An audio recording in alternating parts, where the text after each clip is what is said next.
Master Jet Pa-anonymous po, paano po kapag po wala ni isang pumuntang bata sa NLC pero ang volunteer teacher po pumapasok?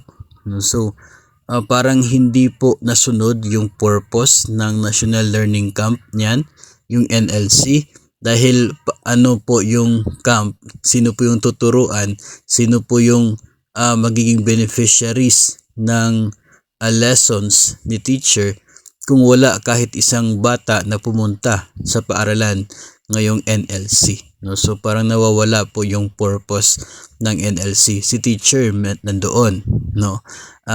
Willing to teach, nagjo-duty, pero yung mga bata na dapat niyang turuan ay wala.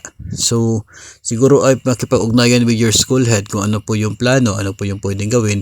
So the school head can also doon po sa inyo po supervisor, baka po pwede, baka lang naman po pwede na baka may other schools na kulang sila ng teacher, baka pwede po maging option, at least may approval lamang po sa itaas, kasi nga hindi naman pwede na laging present si teacher, mag-claim ng benefits for NLC tapos wala naman pong tinuturuan kasi wala nga pong mga learners, no? So parang deviation siya doon sa purpose ng pagkakaroon ng National Learning Camp.